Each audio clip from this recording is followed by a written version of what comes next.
Good afternoon, everyone. I wish you all a happy new year. And the first item on the agenda this afternoon is questions of the First Minister. And question one, Antoinette Sandbach. Thank you, Presiding Officer. First Minister, will you make a statement on the damage caused to defences by recent flooding? Well, the Minister for Natural Resources and Food has issued a written statement instructing Natural Resources Wales to lead a review of the recent events, including, of course, the impact sustained to defences, and the first part of that review will be completed by the end of January. First Minister, flood defences are a wholly devolved matter. I am aware of Alan Davis's review into coastal flood defences, and of course you will have been aware of the recent devastation that damaged hundreds of properties, smashed roads, buckled rail lines and broke a considerable number of sea defences across the coastline, not only of my region in North Wales but elsewhere in Wales. It has been reported that Wales is struggling financially to deal with the flooding aftermath, but also there was a report some time ago into flooding and some of the recommendations from the Environment and Sustainability Committee about what Welsh Government could do to strengthen defences against flooding. Will the review announced by the Minister look at those recommendations to see whether or not a failure to implement any of them contributed towards the damage caused in coastal communities? I believe that is the case. We know, for example, in many communities, Abereiron being one, the investment that was made in defences made a real difference to the resilience of those communities. Nevertheless, there were people affected, and my sympathies, of course, go out to them. We have to understand that what we saw was a significantly unusual weather event, and I can inform members, of course, that it is the intention of the government to invest in total £240 million in flood and coastal defences during the lifetime of this government. The Secretary of State has made it absolutely clear we can expect no help at all from the UK government.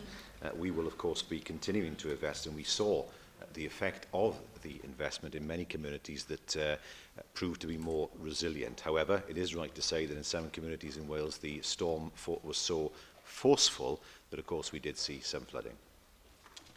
Anne Jones. Thank you, Presiding Officer. First Minister, can I again say thank you through your offices that the Natural Resources Minister came to Rhyl as soon as the flooding, and I know he's been to other affected areas. And I do welcome his review, and I welcome the fact that he has the support of the Cabinet in that.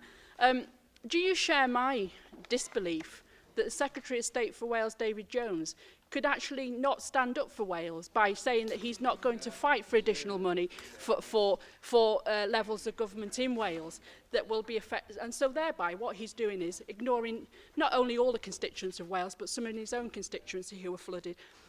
First Minister, you know, the Prime Minister hinted that the Belwyn formula can be used, but do you agree with me that the Tories have actually cut the Belwyn formula so much that it will make it very difficult for local authorities or for indeed Welsh Government to find additional resources? And should the Secretary of State for Wales stand up for Wales? Well, I mean, the Secretary of State could try harder, but that's something we're well used to, I'm afraid. He made it very clear that he wasn't even going to ask for extra funding for Wales. There we are, that's the way he operates. What I can say is that, of course, the Belwyn scheme, or the EFIS scheme, as we have in Wales, is available in certain circumstances, but, of course, money is ever tighter as a result of the cuts being imposed from the UK government. Ellen Jones. Prif Weinidog, fe gafodd First Minister, the Ceredigion coast was hit extremely hard by the storms of last week, and the Aberystwyth Prom suffered extensive and costly damage. The spirit of the people of Ceredigion hasn't been broken by the storms and winds, however, and as you've already mentioned, the Westminster government within a few days of that confirmed that they intended to ignore the need for additional funding for Wales. Can you therefore outline how you will collaborate more positively with a county such as Ceredigion County Council to actually put things right and to protect our coastlines for the future? I understand that a meeting is taking place today between officials of Ceredigion Council and government officers in order to see what the costs will be of ensuring that the work is doing, how much it will cost to improve things in Aberystwyth, and I understand the council itself is looking at the need at present and how much they would require to ensure that things are returned to normal. And from that meeting, everybody will have a better idea about how much funding will be required in order to ensure that what occurred in Aberystwyth is quickly repaired. William Powell. Diolch, Llywydd. First Minister, I very much share your response to the Secretary of State for Wales's view that the European Solidarity Fund is not an appropriate route. But if that is in fact the case, in terms of the building up of flood resilience, would it not be appropriate to consider approaching the European Investment Bank, which I understand was represented by some senior officials here meeting members of your government and officials just last week? They were significantly recapitalised in the last couple of years, and they may potentially have the opportunity to actually make a valuable contribution in this area. There is already a significant allocation by the European Regional Development Fund, which helps in terms of flood defences. We will, of course, explore every mechanism that is potentially available in order to secure funding. With the Solidarity Fund, the indications are, although these are early indications, that that fund is designed for, if I can put it this way, much larger events. That will seem a strange thing to say to those who suffered, but it seems that that's what the fund was designed to do. Nevertheless, we will investigate it, of course, and indeed, if there are funds that might be made available through the European Investment Bank, we'll explore that option as well. Nice Watson. Diolch, Llywyd. First Minister, can I ask if you will be working with Network Rail as well as all the other environment agencies so that we can secure the future of the rail network and the effects that it has on businesses in Wales? And I'm thinking here particularly of Merco, who depend on rail access, and the closure of Ferryside section of that rail network has seriously hurt their business. Yes, I can say that senior officials have met Network Rail's Wales Route Director to discuss the disruption that's taken place, and it has been stressed to them that there is a need for a quick and effective recovery operation. Question 2, Lynn Eagle. Will the First Minister make a statement on the impact of welfare reform on poverty in Torfaen? Thank you. Before I do that, perhaps I neglected at the beginning to offer congratulations to you, Presiding Officer, for the honour to receive. Thank you very much. I hope to rectify that now. Thank you very much. Can I say, and congratulations, I'm sure I speak for the entire Assembly in terms of the congratulations that we would offer. In terms of the question, I am concerned, obviously, about the impact of the UK Government's welfare reforms on poverty in Torfaen and indeed across the rest of Wales, naturally. As part of our three-stage programme of research, we will shortly be publishing a report assessing the impacts of the reforms at local authority level. The Eastern Valley Food Bank in Torfaen has seen a huge increase in demand over the past year. Just in the week before Christmas alone, 300 people were helped and more than 3 tons of food was distributed, and there were heartbreaking stories of mothers arriving in tears because they had no money for Christmas. First Minister, what more can the Welsh Government do to support Wales' network of food banks that increasingly play such a vital role in our communities? And would you agree with me that Conservatives in this chamber, who've been very vocal in support of policies like the bedroom tax, now need to examine their consciences as the bitter Dickensian reality of the vindictive and ideologically driven reforms start to bite? Yes. It is in the DNA of the Conservative Party to attack the poorest in society. They will never change. That's what drives them as a party. Unfortunately, aided and abetted by the Lib Dems, I have to say. In terms of the food banks, it's important, of course, that food banks engage with other local community-based organisations and programmes, such as Communities First, of course, to address the local needs collectively. For example, in the north of Wales, Communities First, the Citizens Advice Bureau and Barnardo's have worked in partnership to develop a food bank which has been set up to address the problem of food poverty in Anglesey. William Graham. Presiding Officer, perhaps it's worth rehearsing slightly the history of food banks, founded under this name in 2001. In 2005, there were some 3,000 people. By 2010, 40,000 people were attending food banks across the country, all those during... who was in government? That Labour Party in government. It's also worth pointing out that a large number of those people who were accessing the food bank in Torfaen were from working-age families.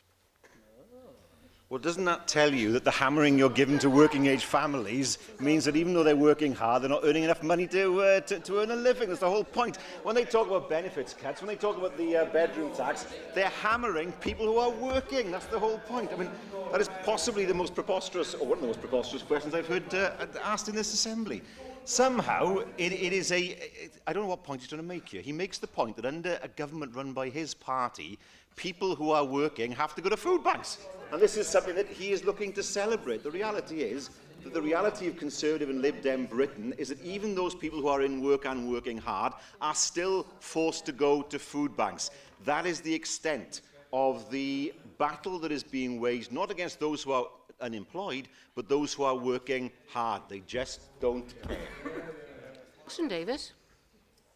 Presiding Officer. First Minister, I have constituents on welfare benefits with permanent degenerative illnesses and yet are being reassessed at least annually for eligibility. Obviously, this is extremely stressful. They've won their appeals at tribunal, and in some cases, DWP have not presented any evidence against them. Would you agree with me this is a complete waste of public money, apart from the fact that it's hounding people with no prospect of improved health?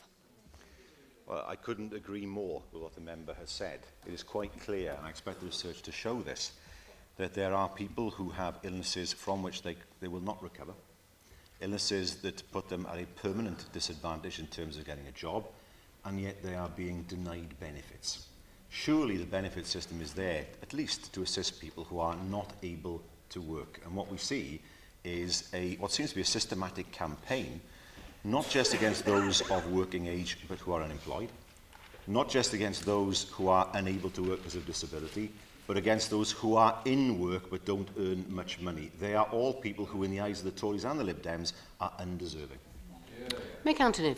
First Minister, you'll be aware of proposals by the Tory government to cut or to withdraw housing benefit for under-25s.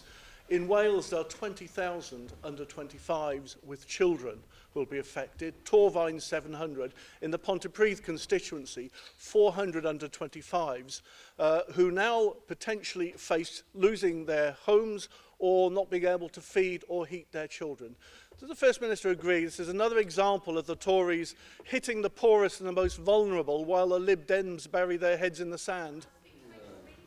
Well, I'm afraid it is. I mean, in terms of the logic of this, if this is a policy advocated by the Tories and the Lib Dems in this chamber, they must accept that it will lead to people under 25 living on the street.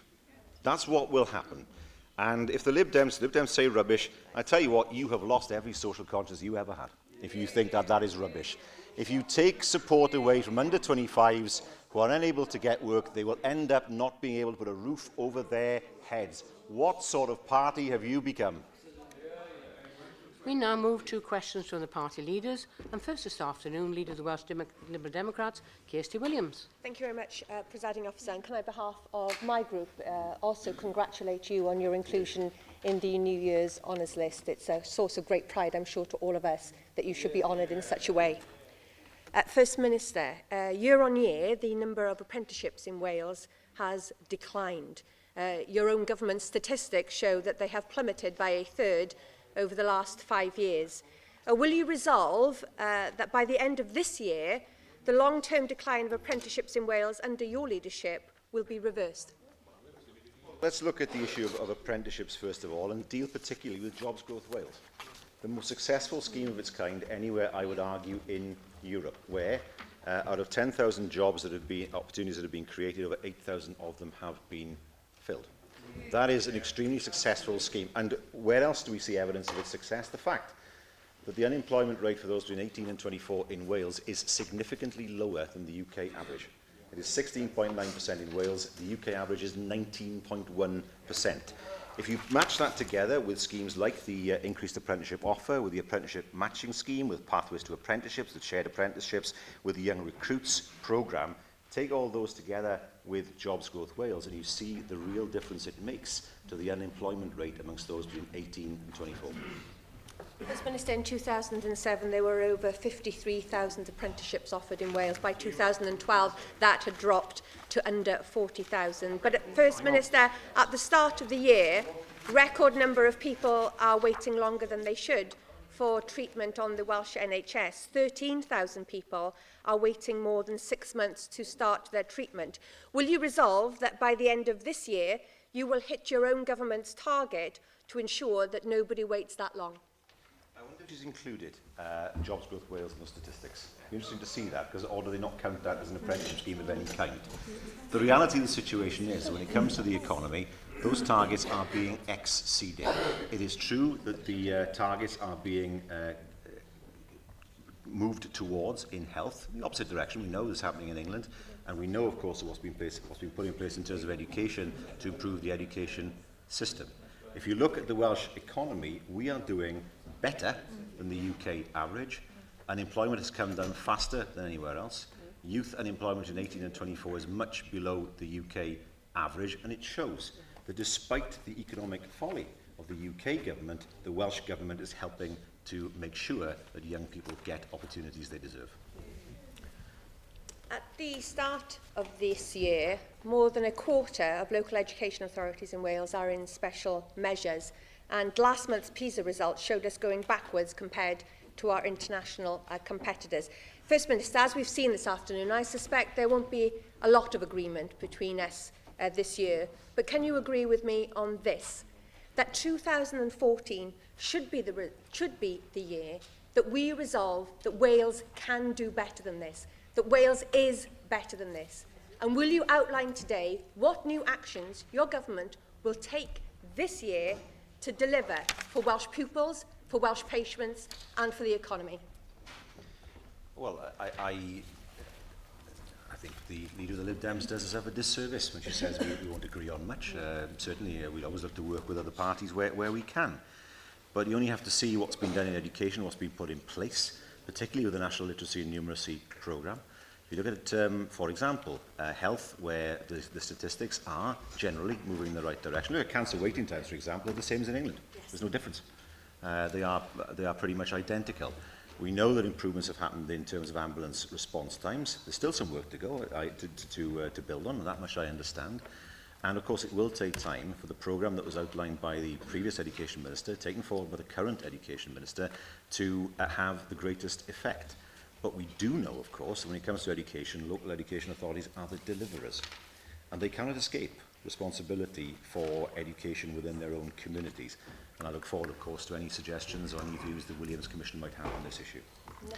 We now move to Leader of the Opposition, Andrew Archie-Davies. Thank you, Presiding Officer. And could I also join in paying tribute to your award in the New Year's Honours List, very richly deserved for all the years of public service that you have undertaken, but in particular the recognition for the sterling work that you have done in assisting women into public life and into public representation, which I think was on the citation of the award in the New Year's Honours List. And from my group, our heartfelt congratulations to you, Presiding Officer. Could I also, with your indulgence, Presiding Officer, draw the Assembly's attention to the passing of Lord Wyn Roberts, who passed away in the Christmas recess. Wyn Roberts obviously was a staunch supporter of everything here in Wales, whether it be in his private life or his public life. And as a minister who held a record tenure in the Welsh office, was a great supporter for the Welsh language, was a staunch supporter of broadcasting here in Wales. And I think the comment that he built more roads in Wales than the Romans did was most probably reflective of the huge infrastructure improvements that were during his tenure. He will be a great loss to Wales, because not only when he ended his parliamentary career, he undertook the role in the Lords with such distinction, and whenever the cause was needed to be fought for Wales's corner, he fought it with such distinction. And so thank you for allowing me to put those words on the record, Presiding Officer.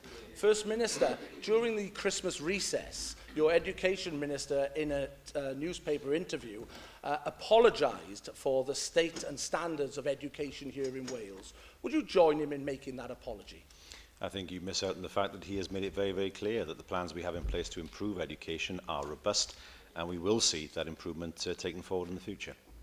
I note that you didn't choose to use this opportunity to apologise like your Education Minister did, and there is much for your government to apologise on. And as per usual, the complacency that you show knows no bounds. If you look at the PISA results that we had before Christmas, regrettably, they show us propping up the league table. If you look at the economy, and you pointed out in earlier answers that you regret the direction of travel that the UK government is undertaking for the UK economy, you actually used the words, it shows no evidence that what the Tories are doing is working. Yet we have record low interest rates, we had record numbers of employment, and we have one of the fastest growing economies in the Western world. Not only that, the Centre of Economic and Business Research points out that the UK economy will actually be the largest economy in Europe, which regrettably your measures are showing that the Welsh economy is continuing to be one of the poorest economies in Europe. And under your health measures, we have a doubling of waiting times. Now, at the start of 2014, isn't it time that you reactivated your delivery unit and got them delivering on the policies that you pledged at the start of this Assembly, so we can see an improvement in the economy, we can see improvement in our health service, and above all, we can see real improvement when you measure us against international standards in education? Well, he does have amnesia, or he hasn't realised that interest rates dropped before there was a Conservative and Lib Dem government. And that happened at the time of the Labour government. They haven't changed since this current UK government came into place. The point I make is this. Things could have improved much faster if the Conservatives and Lib Dems had taken a different view. The economy was in a better shape in 2010 than it is now. There's a reality of it. It was recovering in 2010, then it was pitched back into a decline after that. I offer in evidence what we have done in Wales. Our unemployment rate is now the UK average. It's come down faster than anywhere else. I offer in evidence the fact that our youth unemployment rate is so low compared to the rest of the UK. That is, at least partially, as a direct result of the scheme Jobs Growth Wales. It shows that a dynamic Welsh Government can make a real difference to the life chances of people in Wales, despite what happens elsewhere.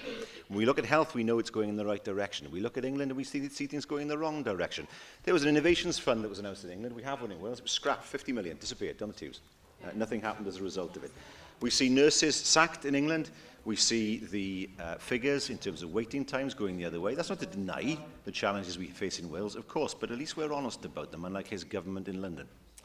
As I said, the complacency knows no bounds, where at the start of 2014, you could have offered the Assembly and the people of Wales some real tangible targets that you would hit, whether it be in health, whether it be in education or the economy. But as per usual, it's always wait for tomorrow, wait for tomorrow. And actually, I never thought I'd hear the First Minister try and describe his government as dynamic, because that's one thing you can't call this lot, is dynamic. Come on, First Minister, if you benchmark yourself against anything in education, the economy or health, and ask any of the people on the 36-week wait, which has gone up time and time again, whether they're seeing the improvements, and they're not seeing those improvements. So when will you actually live up to the mantra that you used at the 2011 election of standing up for Wales and getting your much-vaunted delivery unit actually starting to deliver improvements in the quality of people's lives here in Wales? He always ambles to the starting line, doesn't he? When it came to the constitutional debate, he was last there. Didn't say anything unless it was in agreement with the Secretary of State. When it comes to health, he's no views of his own, none whatsoever, no policies of his own. When it comes to the economy, he keeps on ignoring the fact that the Welsh economy has outperformed most of the rest of the UK as a direct result of what the Welsh Government has done. He talks about dynamism. I give him credit for one act of dynamism. I give him credit for that. His dynamism in announcing yesterday that he would scrap the Wales for Africa programme. That was his dynamism. All those people, I was there last week, who benefit from not aid, but the support that we give as a government to voluntary organisations who help people who have literally nothing. And he sat there from his country estate and said, I want these people to have nothing. Nothing. And I quote directly, he was asked, what do you think of the programme? He said, I do not agree with it, and I quote directly. I can say, as far as we are concerned, we take the issue of he can try and shout as much as he wants. But I'll tell him this now, right? Let him go to Uganda and tell people there that he would take funding away from them. Let him go and tell people in Uganda he would scrap the Wales for Africa programme. And then he can go and tell people in Wales how dynamic he is to take money away from some of the most worthy projects anywhere in the world. Isn't that typical of the Tories? They never change.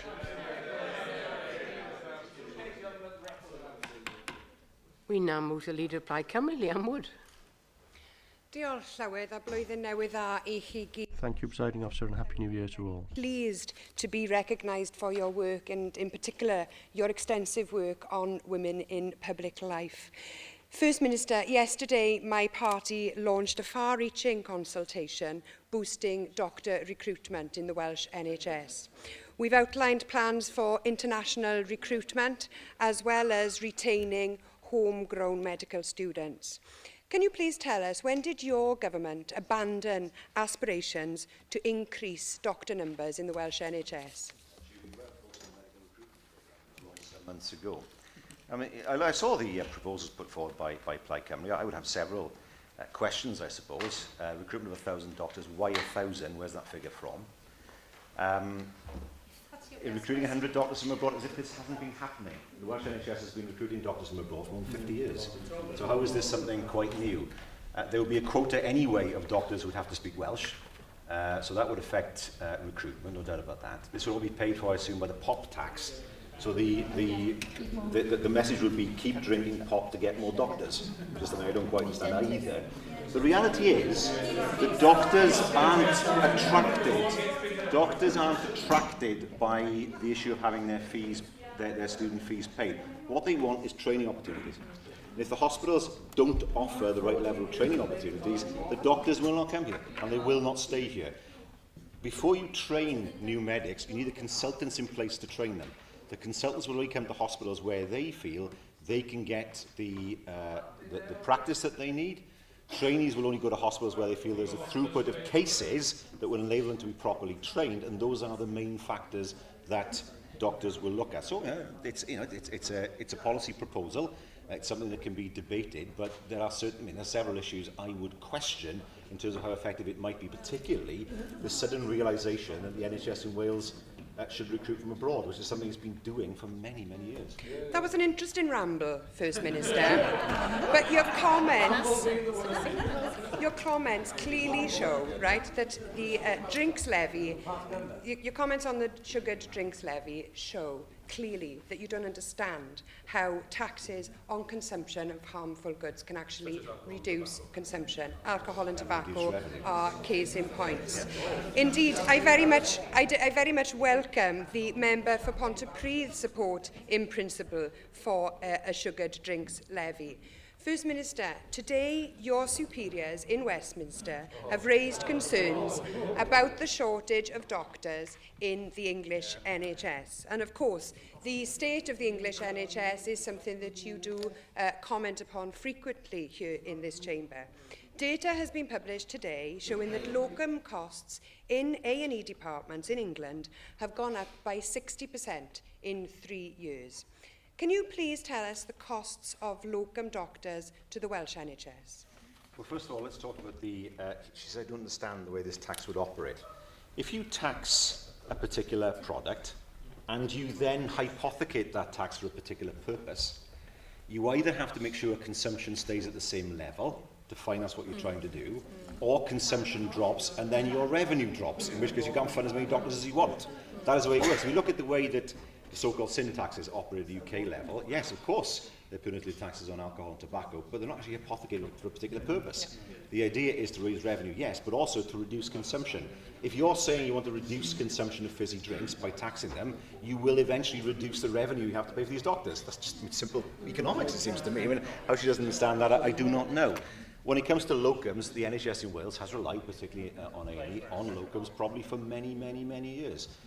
Many of those locums are very effective. Many of them are people who don't want a permanent position for various reasons. They don't want to work full-time, but they're still exceptionally effective as A&E specialists. So to suggest somehow that locums in some way are second-class doctors certainly wouldn't be the case. That's not the way, certainly, that A&E specialists have presented this to me. Of course, we'd want to be in a position where there is no longer any need for locums, but as we know, there is a difficulty in recruiting A&E specialists, not just in Wales, that is true, but across the whole of the UK and indeed beyond.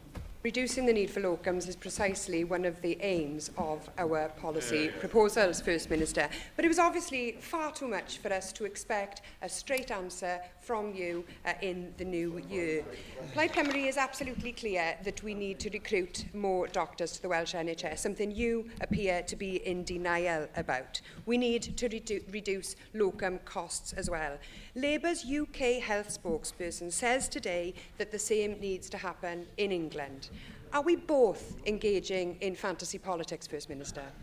No, I think just you are. Well, yes, but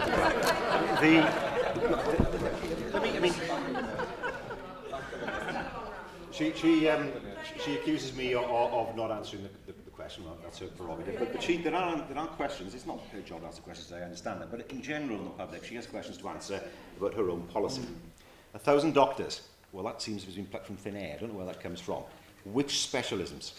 Where do they go? In which specialisms do you say there is a shortage, and in which specialisms do you say there's not a shortage? So where do you allocate these doctors? Where does the figure come from?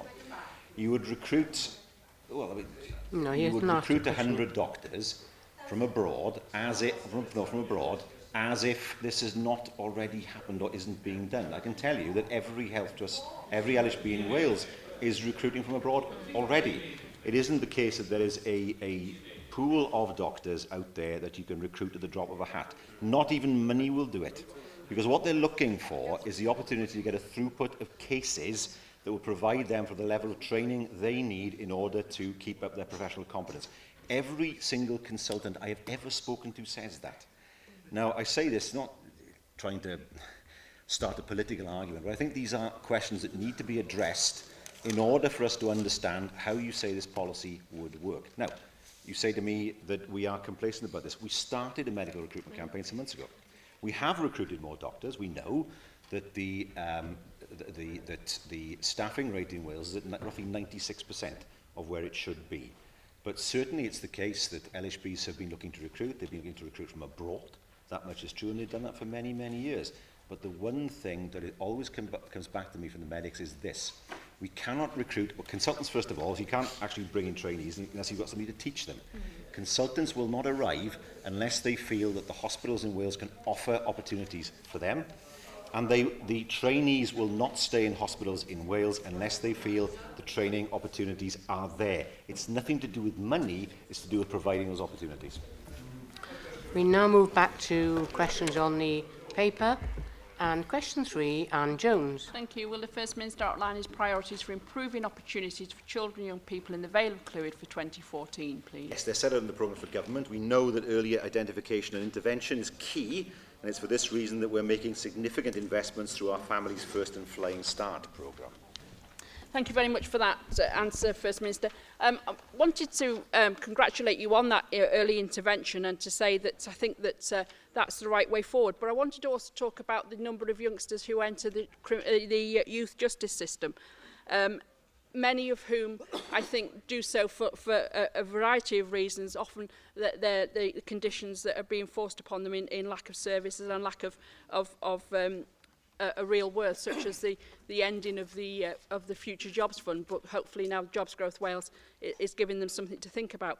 First Minister, can you just update us on what your government is doing to working with the Ministry of Justice, the Probation Service and the vast multi-agencies that are required to keep a young person out of the Youth Justice Service and what we can do to make sure that they don't enter it in the first place? Well, the Youth Justice Board and the Welsh Government do work together to ensure the system works effectively.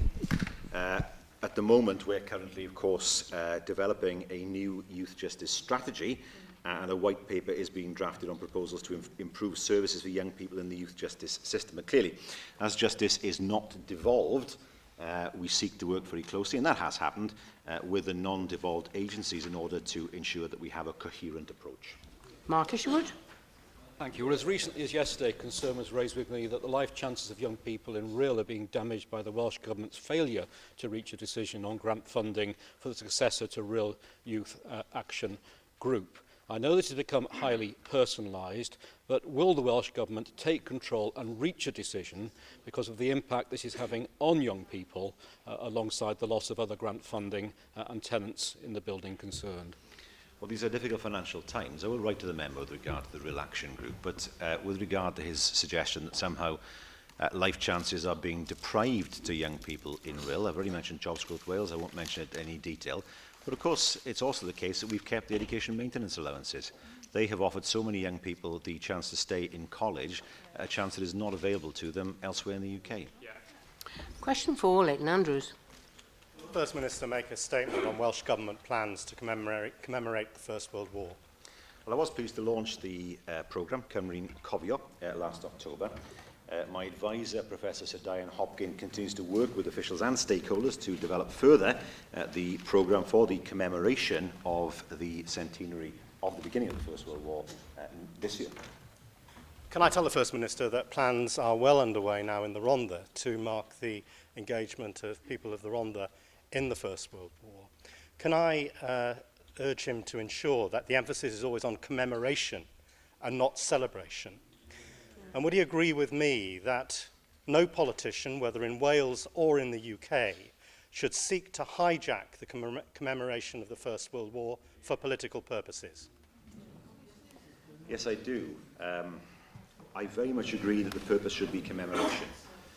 I don't think it's appropriate with the First World War that you can celebrate very much. The war itself, the beginnings of the war were unclear. The end of the war was a mess. We know, of course, with the Treaty of Versailles, it led directly to the Second World War. We know as well, of course, that it was hypocritical in much of what it said. Self-determination was offered, but only to those people who were white and not Irish. We know, of course, I did see Michael Gove's comments. I couldn't believe that he wasn't struck by the irony of talking about defeating German expansionism at a time when Britain ruled a quarter of the world without the consent of the people who lived in those countries, which I thought was a stunning piece of lack of knowledge of history at the time. If you read the history of the First World War, the reality is that much of it began with one event that led to mass mobilization, secret treaties, some of them, and ultimately to tragedy. I think what we must do in Wales is to ensure that we commemorate, we understand, and above all else, we learn. Susie Davis. Of course, First Minister, you mentioned Sir Diane Hopkin and the rich programme of commemoration events in the Welsh Conservative debate last summer. Could you give us an indication of what you expect by way of sustainable legacy from the programme and how you anticipate it being used to meet government objectives of all sorts in the future? Yes, I can. One area where we're doing that, of course, is the assistance that we're giving to schools, because it's amongst young people that the memory will perpetuate. There's no one now alive, of course, who fought in the First World War, though it's not that long ago that we lost the last of those who had been involved in combat. For example, our museums are involved, the National Library is involved. There is a website that has been set up in order for people to learn more about the First World War. And the intention is not that it should be a commemoration for 1 year or 4 years, but the legacy that it leaves will be a legacy that remains in the mind of people for many, many years to come. And that's one reason, of course, amongst many, to come back to what I said earlier, why we've provided funding, for example, to schools to enable our young people to keep that memory going. Alan Fred Jones. The evidence of the soldiers from the trenches is the most human evidence we have. We have the diaries in Welsh, Lewis Valentine, we have letters, and we have poets such as Heddwyn, Wilfred Sassoon, Wilfred Owen and others. Will you ensure that the voices of these ordinary people who went through these horrors will be given prominence in any commemoration of that terrible slaughter? Indeed.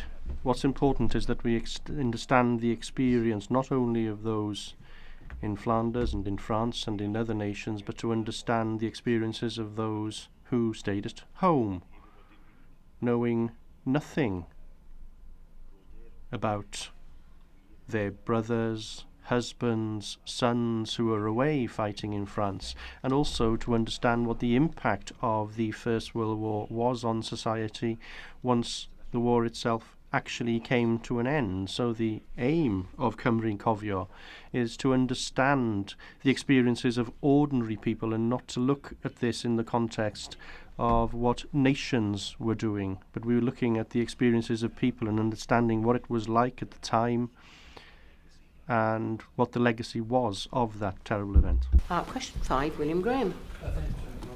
Will the First Minister make a statement concerning the admissions of patients into hospitals in South Wales East over the Christmas to New Year period? Yes, anticipated demand was effectively accommodated over the Christmas and New Year period, and that reflected the commitment and hard work of NHS staff and the impact of the plans which had been developed for the winter. I'm most grateful to the First Minister for his answer, and I agree with him and commend the action of the staff in the NHS. The problem is that constituents have written to me saying that one here was admitted or attempted to be admitted with suspected heart attack, spent 13 hours in A&E with no sleep or even comfort. Complaints from other constituents who elective surgery had been cancelled and told that surgery was not take place at least until the early part of the new year. These things don't quite coincide, First Minister. Can you offer some solution? Well, I can't possibly comment on letters I haven't seen or indeed on allegations that are made that haven't been investigated. I would be more than happy to, if the individuals involved are happy for their details to be released, to look at their cases, and I would ask the Health Minister to respond accordingly. Mr Minister, we know that a high percentage of A&E admissions over the festive period are due to cases of excess alcohol. What work is your government doing with the health boards and the Gwent Police in South Wales East in particular to tackle this abuse of staff over this festive period, an abuse which of course every decent person finds totally unacceptable? My view is, and I've expressed this many times in the Chamber, that where people are abusive or who attack staff, they should be prosecuted, drunk or not. If they're going to get drunk, that's their own lookout. There is no reason. I mean, sometimes, of course, people need medical treatment first, and you know, it's a difficult judgment to make unless you're on the ground. But I think it should be made absolutely clear, and it's certainly the view of the government, I'm sure most, if not all, Assembly members, that those who are seeking to administer medical care should not live in fear of their personal safety, and those who attack them or abuse them should be arrested and prosecuted, full stop. Question 6, Roger Glyn Thomas. Will the First Minister make a statement on local authorities' capital programmes? Well, as a result of the reductions in the capital budget delegated to us by the United Kingdom government, capital allocations for local government continue to present challenges. However, the capital funding for local authorities for 2014 to 2015, which is 400.63 million, still represent a significant settlement.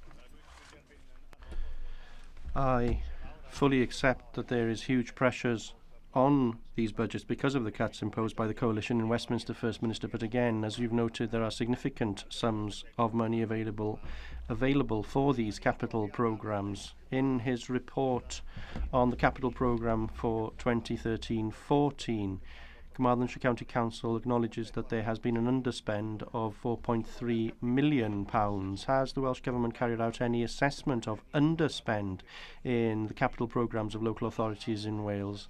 And has there been any assessment of what can be done to ensure that this money is spent in order to grow us out of this recession? As the member will be aware, sometimes it's not possible to spend every penny of capital funding, and sometimes projects can't proceed, are unable to proceed as swiftly as one would wish, and sometimes some are cancelled altogether. But I'm sure that every local authority in Wales will have the will to spend the funding that they received as capital funding, and I'm sure that each one of them will attempt to spend that money in the best possible manner. Saunders. Presiding officers, First Minister, certainly within my own authority, the capital programme is already earmarked for existing infrastructure projects. However, following the recent flood and storm damage, we've seen some major infrastructure damage now within Conwy County Borough. This obviously comes against a backdrop of severe cuts and a poor financial settlement.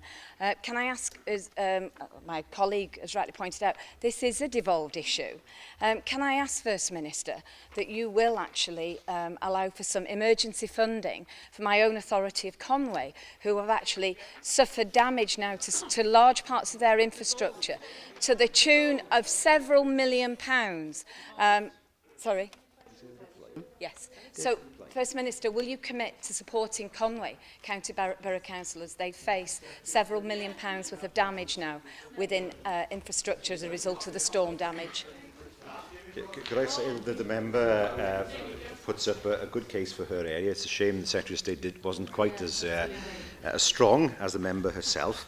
But clearly, with regard to the FAS scheme, it's a matter, of course, for local authorities to apply for assistance from that scheme.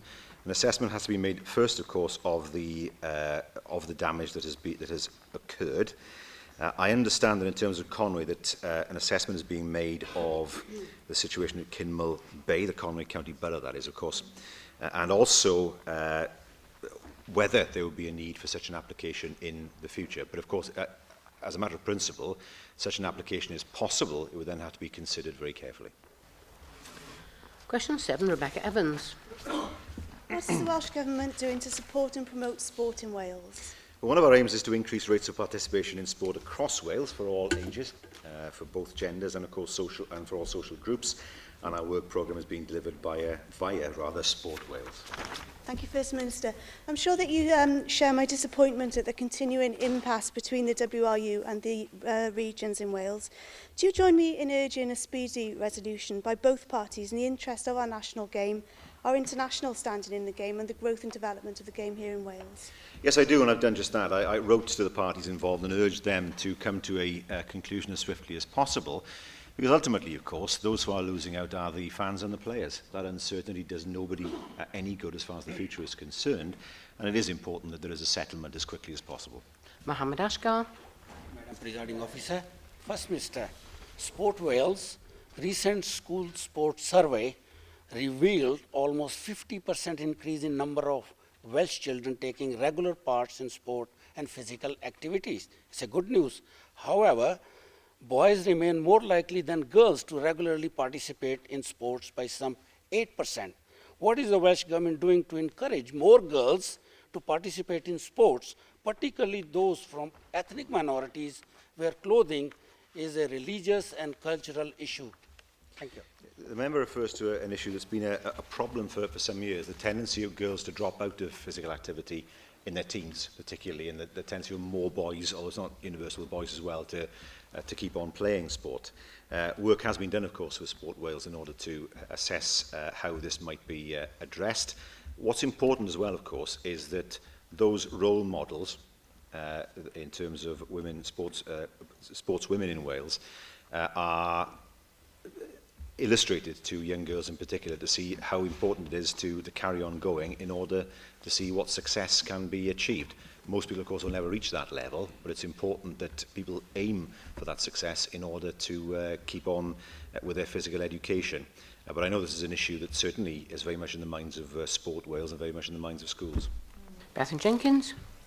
Prif Weinidog, dwi ar ddeall. First Minister, I'm given to understand by the rugby clubs that I've met over the past few weeks about this unfortunate dispute between the regions and the WRU that you have written to the clubs in a personal capacity on this dispute. I wonder whether you, as the First Minister of Wales, could tell us today what your view is on what's happening at present in terms of the negotiation between the WRU and regional rugby, and would you, for example, encourage some sort of review of how the WRU is governed, for example. At the end of the day, millions of pounds is invested by the Welsh Government into rugby in Wales, and we want to ensure that that money is going to the best place in order to protect this area within Wales and to ensure that everyone can enjoy the game for the benefit of the players out there who are playing our national sport on a daily basis. Well, if we were to investigate the union, we'd have to investigate the regions as well, because to make it equal. Welsh Government has no legal role in this, but as a person who's followed rugby for very many years, we understand the position. We know that discussions took place last week.